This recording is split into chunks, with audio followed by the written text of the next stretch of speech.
hay gente que, pues, no encaja fácil en una categoría, ¿no? Pienso en Bertrand Russell, un matemático, un lógico súper riguroso, y va y gana el premio Nobel, pero de literatura. Sí, es de esas cosas que te hacen preguntar ¿cómo? Y es solo una de las muchas facetas que hacen a Russell tan interesante. Pues justo hoy vamos a meternos a fondo en su pensamiento. Es una figura clave, que realmente le dio forma a la filosofía del siglo XX, sobre todo en el mundo de habla inglesa. Definitivamente. Su impacto es, vaya, gigantesco y llega a muchísimos lados. Y para guiarnos vamos a usar algunos datos de su vida, claro, pero sobre todo nos vamos a basar en su libro Fundamentos de Filosofía. Exacto. Y la idea es, desmenuzar sus conceptos centrales. ¿Qué era para él la filosofía? ¿Cómo veía el lenguaje? ¿Qué tanto podemos conocer realmente? Y esa relación, siempre complicada, entre mente, materia, ética. Buscando esos momentos de ajá, ¿no? Esas ideas que de pronto te sacuden un poco lo que creías saber. Esos meros. Queremos captar esa chispa de su pensamiento. Perfecto, entonces, ¿quién fue Bertrand Russell? Para ponerlo en contexto, nace en 1872, muere en 1970. Británico, matemático, lógico, filósofo, escritor, un montón de cosas. Y una figura centralísima en lo que se llamó la revuelta contra el idealismo a principios del siglo XX, Ok, junto con gente como Frege, G.E. Moore y, bueno, su alumno famosísimo, Wittgenstein. Se le considera uno de los fundadores de la filosofía analítica. y no podemos olvidar esa obra monumental, Principia Mathematica, ¿verdad? Que hizo con Whitehead. Uf, sí. Un intento titánico de basar todas las matemáticas en la lógica pura. Imagínate el proyecto. Sí, suena enorme, pero su influencia no se quedó ahí, en la lógica y las mates. Para nada. Se metió en teoría de conjuntos, influyó en lo que hoy es inteligencia artificial, ciencia cognitiva, informática. Filosofía del lenguaje, claro, epistemología, metafísica, Y también ética y política. Muchísimo. y por eso lo del Nobel de Literatura en 1950 tiene todo el sentido. Le reconocieron esa habilidad increíble para escribir sobre temas súper complejos de una forma clara, elegante, Con ironía a veces, ¿no? mucha ironía y metáforas brillantes. Hizo que ideas muy abstractas fueran, digamos, accesibles para más gente. Y eso, híjole, tiene un mérito enorme. Además, era un tipo súper curioso. Podía escribir sobre los fundamentos más abstractos de la matemática y al día siguiente sobre el matrimonio, los derechos de la mujer. Fue pacifista muy activo, aunque con sus matices que ya veremos. Sí, crítico de las armas nucleares, polemista sobre si Dios existe o no. Vaya, no le sacaba la controversia. No, para nada. Prolífico y controversial sin duda. Bueno, entramos ya a su filosofía. ¿Cuál era la tarea para Russell de la filosofía? Va, en Fundamentos dice que nace de un esfuerzo, así lo pone él, inusitadamente obstinado por llegar al conocimiento verdadero. Ajá. Y aquí empieza a sacar el látigo, porque desconfiaba mucho del conocimiento así, de todos los días, el sentido común. Le veía como tres broncas principales, ¿no? Exacto. Dice, 1. Está demasiado seguro de sí mismo, es muy dogmático. 2. Es vago, impreciso. Y 3. Muchas veces se contradice. Sí, para él la filosofía no era nomás juntar datos científicos. Su chamba era otra, criticar, analizar los cimientos de la ciencia misma. ¿Cómo que? Pues sus principios, sus métodos, los conceptos que usa casi sin pensar, cosa, cualidad, tiempo, causa, todas esas ideas que la ciencia da por sentadas, pero que según Russell, la misma ciencia termina mostrando que son problemáticas. O sea, ¿la filosofía tenía que reconstruir esos fundamentos? Exacto. Y no lo veía como un juego intelectual nomás. Creía de verdad que los errores filosóficos del sentido común nos afectan. ¿En qué sentido? Pues en cómo pensamos la ética, la política, cómo vivimos el día a día. Errores en la base, digamos, que se contagian a todo lo demás. Y algo súper importante que mencionas. Él insistía mucho en que la filosofía no es teología. Uf, sí, crucial. Nada de dogmas ni verdades reveladas. Para Russell, la filosofía tenía que ser como la ciencia. O sea, siempre abierta a corrección. Decía algo como que esa verdad absoluta era cosa del cielo, ¿no? Jaja, sí, exacto. Cosa del cielo y no de este mundo. Muy Russell. Esa actitud de dudar, de analizar, lo llevaba a cuestionar hasta lo más obvio. Por ejemplo, nuestra creencia en las mesas y las sillas. Claro, tú dices, ahí está la mesa, sentido común puro. Pero Russell te frena. A ver, ¿cómo que ahí está? ¿Cómo la ves si tú y yo la vemos desde ángulos distintos? No vemos lo mismo. Cambia el color aparente, la forma. ¿Cuál es la mesa real entonces?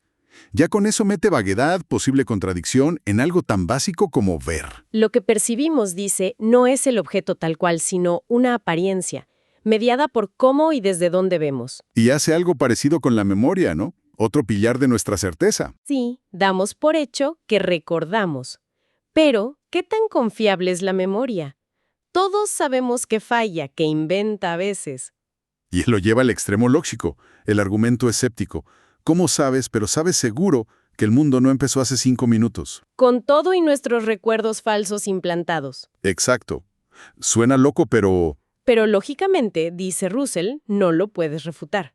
Cita un argumento parecido que usaron contra la evolución, que Dios creó al mundo hace poco, pero ya con fósiles y todo para probarnos. ¡Qué buena! Entonces, la hipótesis de los 5 minutos es inverosímil, claro, pero no imposible lógicamente. Y eso te muestra lo mucho que dependemos de la memoria. Y por lo tanto la incertidumbre que hay en el fondo de todo nuestro conocimiento. Exactamente. Y esa crítica la lleva incluso a la introspección, a eso de ver nuestros pensamientos. Que parece lo más directo, ¿no? Estar consciente de lo que piensas. Pues él argumenta que no es tan diferente de ver una silla. Cuando crees algo, digamos, la mente es distinta de la materia, ¿qué estás viendo realmente? Pues, palabras, quizá imágenes. Implica conceptos. Yo, creer, mente, materia. Son inferencias, interpretaciones.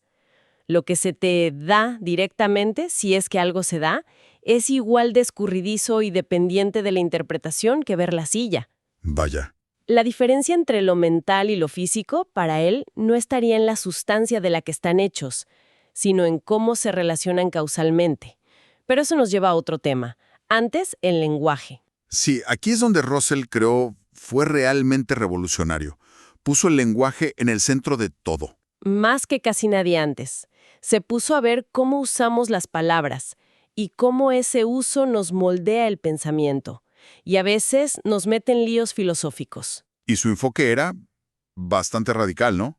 Muy conductista. Sí, muy behaviorista. Propuso entender el significado viendo el lenguaje como un hábito corporal. Como andar en bici. Ándale, algo así, aprendido. No tanto como conectar palabras con ideas abstractas allá en la mente. ¿Y cómo funcionaría eso, por ejemplo, al aprender una palabra como biberón? Pues por asociación. El bebé ve el biberón, oye biberón. Lo oye y lo ve, lo oye y lo siente. Se crea una conexión, un reflejo condicionado. Ok. La palabra biberón empieza a causar efectos parecidos a los del objeto. Expectativa, quizá. La palabra significa por esa conexión aprendida. Y hablar sería al revés. Ves al gato y ¡pum! Dices gato. Estímulo-respuesta. Básicamente, un hábito verbal. Pero, a ver, ¿y las palabras abstractas? Justicia, humanidad, triángulo. Ahí no hay un objeto físico que asociar siempre. Buena pregunta. Russell diría que usar bien la palabra triángulo no prueba que captemos una esencia de triángulo. Entonces, ¿qué prueba? Que aprendimos a asociar la palabra con lo que tienen en común todos los triángulos que hemos visto. 3 lados, 3 ángulos. Exacto. Ignorando sus diferencias particulares de tamaño o forma. Aprendemos a reaccionar a lo común. Entiendo. Esta forma de ver el lenguaje lo llevó a su famosa teoría de las descripciones, ¿cierto? Cierto. Del ensayo sobre la denotación, 1905, un clásico. Ataca un problema que traía locos a los lógicos. El de las frases sobre cosas que no existen. El ejemplo típico. El actual rey de Francia es calvo. Justo ese. Si no hay rey de Francia hoy, esa frase ¿qué? ¿Verdadera? ¿Falsa? ¿Sin sentido? Filósofos como Meinong hasta inventaron un mundo de objetos inexistentes para poder hablar de ellos. Sí, o Frege decía que esas frases simplemente no tenían valor de verdad. Y Russell llega y dice, Momento. La frase «el actual rey de Francia es calvo» no es tan simple como parece. Lógicamente, afirma 3 cosas a la vez. a ver, 1. Existe alguien que es rey de Francia ahora. 2. Es único, no hay más de uno. Y 3. Ese alguien es calvo. Ok, es una afirmación compuesta. Exacto. Y como la primera parte, existe alguien, es falsa, Ujú. toda la conjunción es falsa. Claro. Y ya está. La frase tiene sentido, la entendemos, pero es simplemente falsa. No necesitamos reyes, inexistentes ni nada raro. Es brillante. Convierte el nombrar cosas que no existen en un asunto de verdad o falsedad de afirmaciones sobre existencia. Elegantísimo. Aunque tuvo sus críticas, claro. Strawson dijo que al hablar del rey de Francia, no afirmamos que existe, lo presuponemos. Y si la presuposición falla, pues la pregunta de si es calvo o no, como que ni viene al caso. Exacto. Pero aún así, la teoría de Russell cambió el juego en filosofía del lenguaje. Volviendo a fundamentos, esta visión del lenguaje como conducta, ¿cómo la aplica al conocimiento? Pues también lo ve desde fuera, digamos, desde una perspectiva observable. Vincula el conocer con la adaptación y con el deseo. A ver, conocimiento como adaptación, como la rata en el laberinto. Ándale, ese ejemplo funciona. La rata aprende el camino, adquiere conocimiento. ¿Qué vemos? Que ahora actúa de forma que le funciona, llega a la comida. Su conducta se adaptó al laberinto. Y el deseo. Suena muy mental, muy interno. Russell intenta darle una definición conductista también. No es el sentimiento de querer algo. Entonces, ¿qué es? Es un patrón de conducta. Hay una necesidad, hambre. Eso causa actividad inquieta, búsqueda, hasta que se logra la meta, comida, y entonces la actividad cesa. Ese ciclo es el deseo observable. Ok, entendido. Y esto nos lleva a un problemón filosófico. La inducción. Uf, sí, el que él consideraba quizá el más difícil. ¿Cómo justificamos creer que el futuro será como el pasado? Si el sol ha salido siempre, creemos que saldrá mañana. Si el pan siempre nos ha nutrido. Esperamos que siga nutriendo.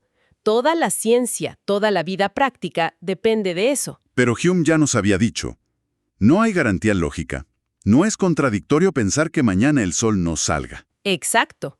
Russell lo reconoce. Dice, ok, como mecanismo psicológico la inducción es básica. Asociación de ideas, reflejo condicionado, fe animal, como decía Santayana. Sin eso, ni nos movemos. Pero la justificación lógica, ¿dónde está? Sigue siendo un reto. Russell explora si la probabilidad podría ayudar.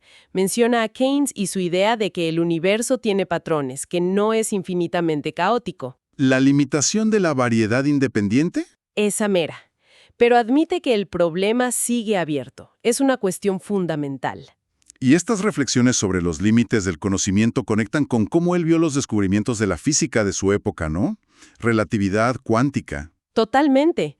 En Fundamentos se ve cómo le emocionaba todo eso. La física estaba cambiando radicalmente la idea de qué es la materia. Claro, adiós a la materia sólida, impenetrable, permanente del sentido común. Exacto.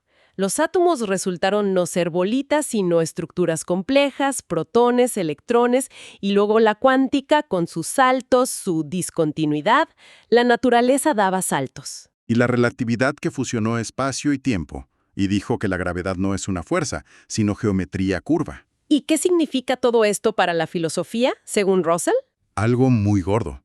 Si la materia ya no es sustancia sólida, sino más bien como series de eventos en el espacio-tiempo. Se vuelve menos cosa, más proceso, ¿no? Justo. Y si la materia se desmaterializa así, quizá la mente tampoco necesita ser una sustancia totalmente distinta. Ajá. Entonces, Russell se inclina por lo que llaman monismo neutral.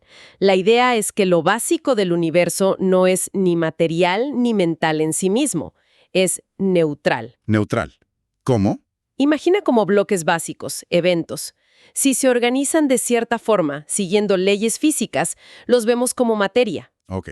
Si se organizan de otra forma muy compleja, como en un cerebro, y tienen ciertas propiedades causales especiales, responder a estímulos, formar recuerdos, eso es lo que llamamos mente, eventos mentales. Órale. O sea, la diferencia no es de qué están hechos, sino cómo se organizan y relacionan. Esa es la idea. Mente y materia no son dos tipos de sustancia, sino dos tipos de estructura o patrón causal hechos de lo mismo. de esos eventos neutrales. Disuelve el problema mente-cuerpo de un golpe. Intenta hacerlo, sí. No hay fantasma en la máquina. Los pensamientos, las percepciones, ocurren en el cerebro, son parte del mundo físico, pero se distinguen por sus relaciones causales, por su función.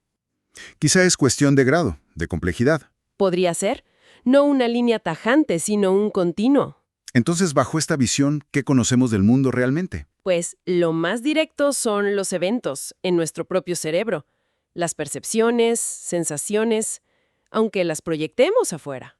¿Y del mundo exterior como tal? Conocemos su estructura abstracta, matemática, sus relaciones causales. Inferimos esa estructura a partir de los efectos que produce en nosotros, en nuestras percepciones. Como conocer el mapa, pero no el territorio en sí. Fascinante. Y muy humilde sobre nuestro conocimiento.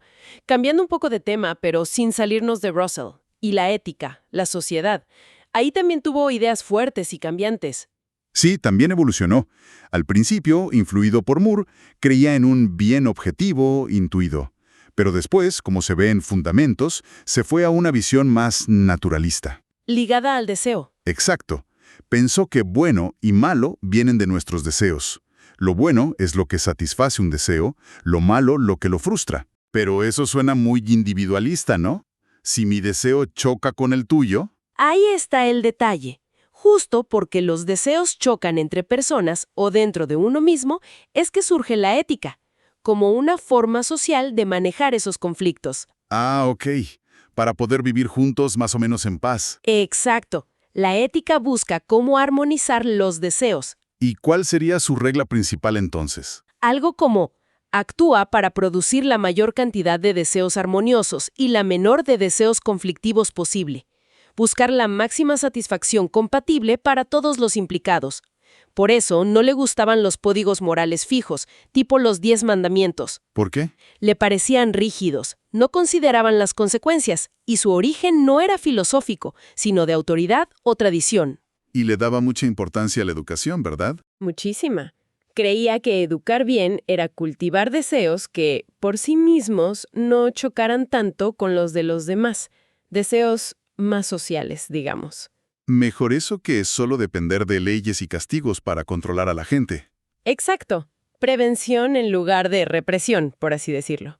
Y por último, su postura sobre guerra y paz. Fue muy activo, pero complejo. Sí, las fuentes dicen que no era un pacifista de nunca jamás guerra. Cierto. Que de joven hasta justificó algunas guerras coloniales, con argumentos medio feos hoy en día. Sí, sobre eficiencia y civilización, cosas de la época. Pero luego, su oposición a la Primera Guerra Mundial fue total. Le costó la chamba y hasta la cárcel. Por escribir contra la guerra y apoyar a los objetores de conciencia. Exacto. Y luego, con Hitler, primero apoyó a intentar evitar la guerra a toda costa. El apaciguamiento. Sí, pero después, como por 1940, cambió. Vio que había que derrotar al nazismo para salvar la democracia. O sea, un pacifismo político relativo, como él lo llamó. Eso. La guerra es un mal terrible, quizá el peor, pero a veces podía ser el mal menor frente a algo todavía peor, como la tiranía total. Y claro, su lucha contra las armas nucleares, toda la Guerra Fría. Incansable. Con Einstein y otros fundó el movimiento Pugwash, un activista hasta el final. Bueno, pues haciendo un recuento, Russell es impresionante, un gigante intelectual. Pionero en lógica, filosofía analítica, un crítico implacable del sentido común, defensor de una filosofía rigurosa, científica. Hemos visto su visión del lenguaje, del conocimiento, esa integración de física y psicología, su monismo neutral para disolver el dualismo mente-materia. Y su ética basada en armonizar deseos, un pensador que iba de lo más abstracto de las matemáticas a lo más concreto de la política y la vida diaria. Nos dejó esa invitación a dudar de lo obvio, a analizar el lenguaje que usamos, a ser conscientes de los límites de lo que podemos saber. Y eso me deja pensando, si aplicáramos hoy en día ese escepticismo metódico de Russell, ese rigor para analizar, al bombardeo de información que recibimos. Noticias, redes sociales, nuestras propias creencias más firmes. Exacto. Si le aplicáramos ese filtro Russell, ¿cómo cambiaría nuestra forma de ver las cosas? ¿De interactuar? Sería como una herramienta contra tanta confusión y polarización, ¿no? una especie de escudo analítico. Chance, es una pregunta que queda ahí. El legado de Russell sigue vivo, invitándonos a pensar, a cuestionar, a seguir explorando.